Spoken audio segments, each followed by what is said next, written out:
পানাম নগর নারায়ণগঞ্জ জেলার সোনারগাঁওতে অবস্থিত একটি ঐতিহ্যবাহী প্রাচীন শহর। বড় নগর, খাস নগর, পানাম নগর। প্রাচীন সোনারগাঁর এই তিন নগরের মধ্যে পানাম ছিল সবচেয়ে আকর্ষণীয়। এখানে কয়েক শতাব্দীর পুরনো অনেক ভবন রয়েছে, যা বাংলার ভূঁইয়াদের ইতিহাসের সাথে সম্পর্কিত। সোনারগাঁর 10 বর্গ কিলোমিটার এলাকা জুড়ে এই নগরী গড়ে ওঠে। সোনারগাঁ লোক কারুশিল্প জাদুঘর থেকে উত্তর দিকে হাঁটাপথেই পৌঁছানো যায় অর্ধচন্দ্রাকৃতি পানাম পুলে। যদিও পুলটি ধ্বংস হয়ে গেছে। পুলটির দৈর্ঘ্য ছিল 72 ফুট আর প্রস্থ ছিল 15.5 ফুট, মাঝখানটা ছিল উঁচু। এই পুল পেরিয়েই পানাম নগর এবং নগরী চিরে চলে যাওয়া পানাম সড়ক।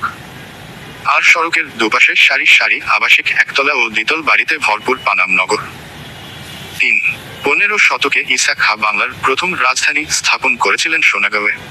পূর্বে মেঘনা আর পশ্চিমে শীতলক্ষ্যা নদীপথে বিলেত থেকে আসতো বিলাতি থাঙ্কাপড়, দেশ থেকে যেত মুসলিম। শীতলক্ষ্যা আর মেঘনার ঘাটে প্রতিদিন নিবৃত্ত পালতোলা নৌকা। প্রায় ওই সময়ই ইস্ট ইন্ডিয়া কোম্পানির বাণিজ্যিক কার্যক্রম ও চিরস্থায়ী বন্দোবস্তের ফলে ইউরোপীয় অনুপ্রেরণায় নতুন ঔপনিবেশিক স্থাপত্য রীতিতে গড়ে ওঠে পানাম নগরী। পরবর্তীতে এই পোশাক বাণিজ্যের স্থান দখল করে নেয় নীল বাণিজ্য। ইংরেজরা এখানে বসিয়েছিলেন নীলের বাণিজ্য কেন্দ্র।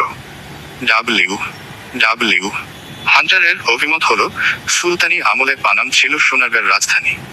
কিন্তু পানামে সুলতানি আমলের তেমন কোনো স্থাপত্য নজরে পড়ে না, তাই এই দাবিটির সত্যতা ঠিক প্রমাণিত নয়। এক্ষেত্রে জেমস টেলর বলেছেন, সোনারগাঁর প্রাচীন শহর ছিল পানাম। এই তত্ত্বটির সাথে বাস্তবের কোনো বিরোধ নেই। শহরটিতে ঔপনিবেশিক ধাঁচের দোতলা এবং একতলা বাড়ি রয়েছে প্রচুর, যার বেশিরভাগ বাড়ি 19 শতাব্দীর 1813 খ্রিস্টাব্দের নামফলক রয়েছে। মূলত পানাম ছিল বাংলার সে সময়কার ধনী ব্যবসায়ীদের বসতক্ষেত্র। ব্যবসায়ীদের ব্যবসা ছিল ঢাকা কলকাতা জুড়ে। তারাই গড়ে তোলেন এই নগর। 1611 খ্রিস্টাব্দে মোগলদের সোনারগাঁও অধিকারের পর সড়ক ও সেতু নির্মাণের ফলে রাজধানী শহরের সাথে পানাম এলাকার সরাসরি যোগাযোগ স্থাপিত হয়। পানাম পুল বিলুপ্ত। দুলালপুর পুল ও পানাম নগর সেতুর অবস্থান ও তিন দিকের খাল বেষ্টনী থেকে বোঝা যায় পানাম সোনারগাঁর একটা উপশহর ছিল। বাংলার স্বাধীন রাজা ঈসা খাঁর পদচারণা ছিল এই নগরীতে। সুলতানি আমল থেকে এখানে বিকশিত ছিল বাংলার সংস্কৃতি। পানামের টিকে থাকা বাড়িগুলোর মধ্যে 52টি বাড়ি উল্লেখযোগ্য। পানাম সড়কের উত্তর পাশে 31টি আর দক্ষিণ পাশে 21টি বাড়ি রয়েছে। বাড়িগুলোর অধিকাংশই আয়তাকার, উত্তর দক্ষিণের বিস্তৃত, উচ্চতা 1 তলা থেকে 3 তলা। বাড়িগুলোর স্থাপত্যে ঔপনিবেশিকতা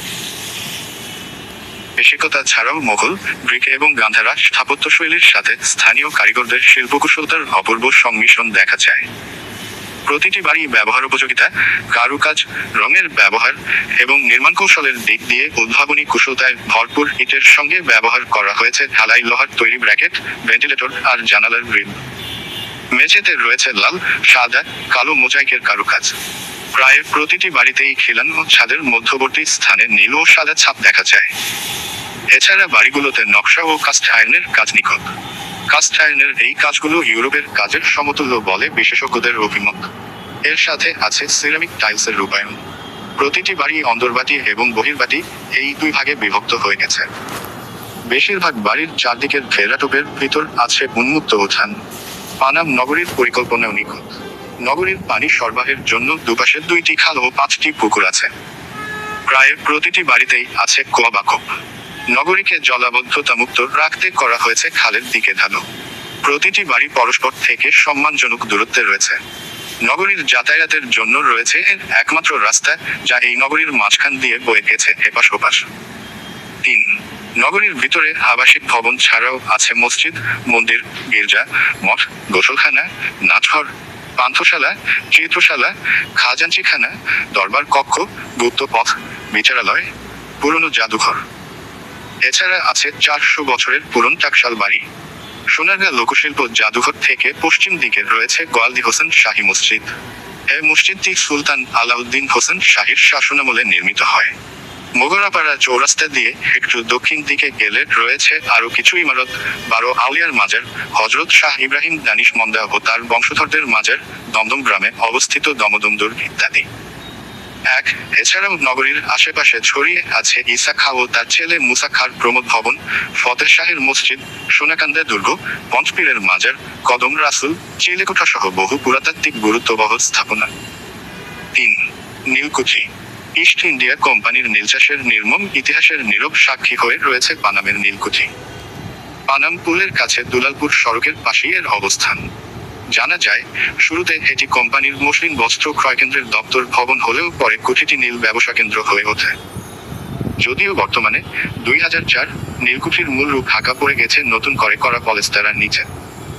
পঙ্খিরাজ খালের ওপর 17 শতকে এই পুলটি নির্মিত হয়েছিল, যা আমিনপুর ও দুলালপুর গ্রামের সংযোগ রক্ষা করছে।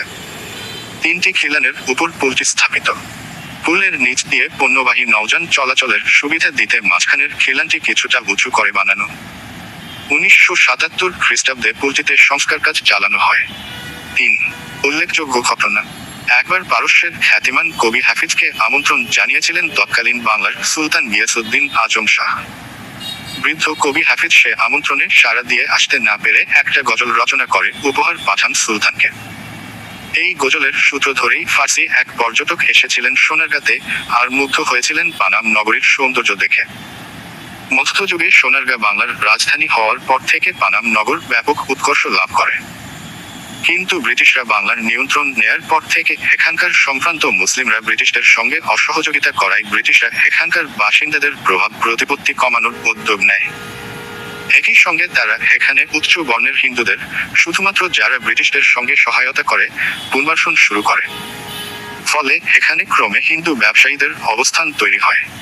একই সঙ্গে অতীতে বসবাসকারী অনেক ব্যবসায়ী যারা ব্রিটিশদের সঙ্গে সহায়তা করেনি, তারা ক্রমে এ এলাকা ছেড়ে চলে যেতে বাধ্য হয়। ফলে পানাম নগরের বিস্তীর্ণ এলাকা ক্ষতিগ্রস্ত হয়। ভেঙে ফেলা হয় অনেক বাড়িঘর। এভাবে পানাম নগরের বিস্তীর্ণ এলাকা ধ্বংস হয়ে যায়। বর্তমানে পানাম নগরের রাস্তার দুই ধারে পুরানো যেসব ভবন দেখা যায়, তা মূলত ব্রিটিশদের সহায়তায় গড়ে ওঠা ঊনবিংশ এবং বিংশ শতাব্দীর হিন্দু উচ্চ বর্ণের ব্যবসায়ীদের তৈরি। ব্রিটিশরা চলে যাওয়ার পর এসব ব্যবসায়ীদের প্রতিপত্তিও হ্রাস পায়। ফলে ভবনগুলো ক্রমে পরিত্যক্ত হতে থাকে। ফলে আস্তে আস্তে তা আশপাশের লোক দ্বারা দখল হতে থাকে। 2009 সালে স্থানীয় প্রশাসনের উদ্যোগে পানাম নগরীকে সম্পূর্ণভাবে দখলমুক্ত করা হয়। বাংলাদেশ স্বাধীন হবার 1971 খ্রিস্টাব্দের আগে ও পরে বাড়িগুলো 10-15 বছরের ইজারা দেয়া হয় এবং পরে নবায়নও করা হয়। মূল বাসিন্দাদের অবর্তমানে বাড়িগুলো অযত্নে ক্ষয়ে যেতে থাকে। ফলে বর্তমানে 2025 আর ইজারা নবায়ন করা হয় না। পানাম নগরের মূল প্রবেশ পথের ছোট্ট খালটির উপরে একটি সেতু ছিল, যার কোনো অস্তিত্ব আর অবশিষ্ট নেই। অযত্ন আর অবহেলায় পানাম নগরের বাড়িঘরগুলোতে শ্যাওলা ধরেছে, ভেতরের পরিবেশটার সাথে সাথে গুমোট। বাড়িগুলোর দেয়ালে গজাচ্ছে গাছপালা, অনেক বাড়ির ভিতরে ঢুকে গেছে গাছের শিকড়।